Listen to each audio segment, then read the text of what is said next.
Hello mummy, welcome my channel pregnancy health. My dear mommies, आप सभी को प्यार भरा नमस्कार, जय श्री कृष्ण, राधे राधे। डियर मॉमीज, आज की इस वीडियो में हम बात करने वाली हैं कि अगर हमारी पहली जो डिलीवरी है सी सेक्शन से हुई है तो दूसरी नॉर्मल हो सकती है क्या? जी हाँ, इसी टॉपिक पर हम बात करेंगे, लेकिन उससे पहले आप सभी से मेरी रिक्वेस्ट है कि प्लीज चैनल को सब्सक्राइब जरूर कर लीजिएगा।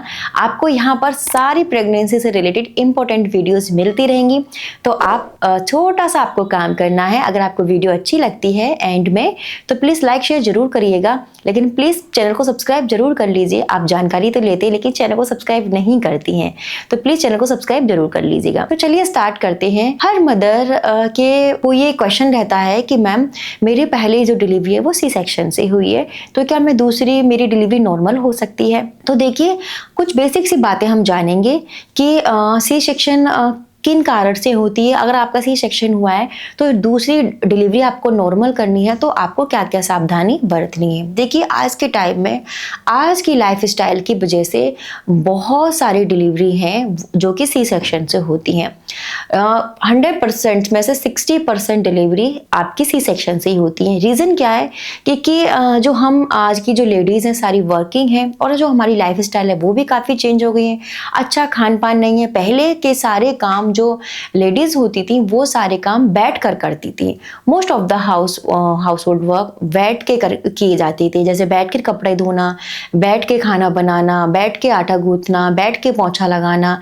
तो हम उठते बैठते रहते थे, तो एक अच्छी एक्सरसाइज एक लेडी की हो जाती थी। और पिछले टाइम की बात करें तो जो लेडीज होती थी वो चक्की पीसती थी बैठकर। जो आटा उनका होता था वो घर में चक्की से आटा पीसता था, तो मूवमेंट होते रहते थे।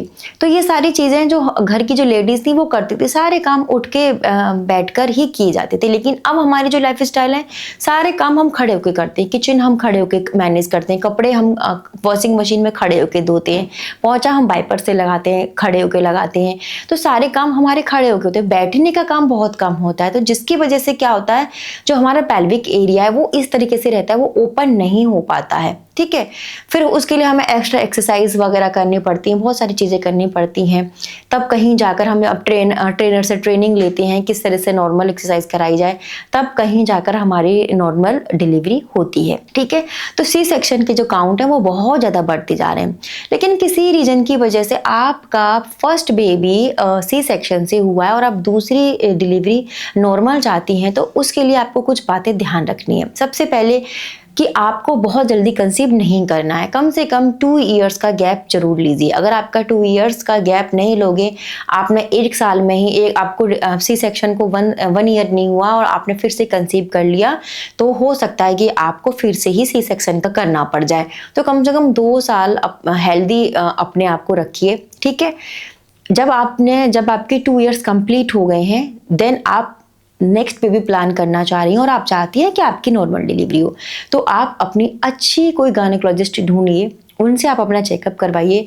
आप अपने चेकअप करवाइए कि आपको अंदर कोई प्रॉब्लम तो नहीं है, आपका यूटेरस हेल्दी है और आपकी जो पहले आपका कट लगे होंगे वो सारी जो आपकी लेयर है वो ठीक है।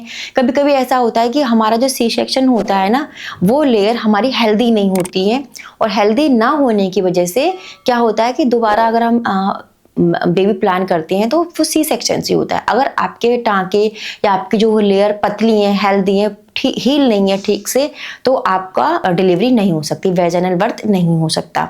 ठीक है, तो बहुत ज़रूरी है आप अपना चेकअप जरूर कराएं। ठीक, कम से कम 2-2.5 साल का गैप लें। उसके बाद जब आप ट्राई कर रहे हैं तो कम से कम आपको अपने डॉक्टर से पूरा अपना चेकअप करवाना है, देन आपको प्लान करना है।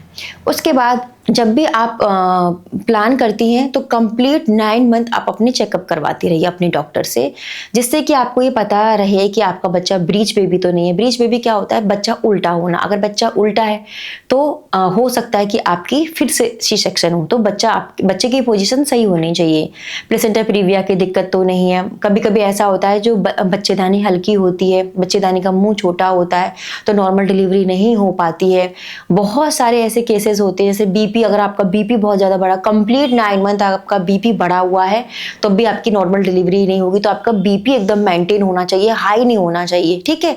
आपका मल्टीपल प्रेगनेंसी नहीं होनी चाहिए, जैसे कभी कभी ट्विंस हो जाते हैं तो आपको नॉर्मल नहीं हो सकती, डेफिनेटली आपको सी सेक्शन ही होगा, ठीक। अगर आपका बच्चेदानी का मुंह प्लेसेंटा से घिरा हुआ है तब भी आपका जो बेबी है वो नॉर्मल नहीं होगा, वो सी सेक्शन से ही होगा। तो बहुत सारी चीज़ें हैं जो कि हमें ध्यान में रखनी होती हैं। तो अच्छी गाइडलाइन और एक अच्छे गायनोकोलॉजिस्ट की हेल्प से आपकी बीबैक डिलीवरी हो सकती है। तो ये बात आप ध्यान रखिए।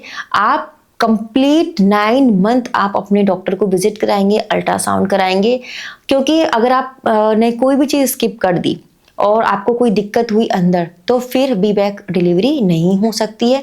तो इसलिए इसमें रूटीन चेकअप होना बहुत ज़रूरी है। बच्चे का जो प्लेसेंटा है वो ठीक है या नहीं है, सही जगह पे इम्प्लांट हुआ है, बच्चा ब्रीच तो नहीं है, बीपी की तो प्रॉब्लम नहीं है, आपकी जो लेयर है वो हील हुई है या नहीं हुई है।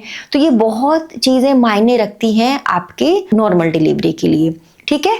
तो आप बिल्कुल, आपकी बीबैक हो सकती है। उसके लिए बस आपको यही एफर्ट करने पड़ेंगे कि एक अच्छी गायनोकोलॉजिस्ट और एक अच्छा टाइम पीरियड लीजिए दूसरी बेबी के लिए, ठीक है। बहुत जल्दी आपको नहीं करनी है। अगर आपने बहुत जल्दी कंसीव कर लिया तो फिर आपकी डेफिनेटली नॉर्मल डिलीवरी नहीं हो पाएगी। बहुत सारे ऐसे केसेस मैंने देखे हैं कि जहां पर पहले उनकी सी सेक्शन हुई लेकिन दूसरी डिलीवरी नॉर्मल हो जाती है। अगर वहां पर डिपेंड करता है कि सारी सिचुएशन ओके होनी चाहिए, ठीक है। अगर कुछ भी गड़बड़ हुआ तो फिर नॉर्मल डिलीवरी नहीं हो पाती है, ठीक है।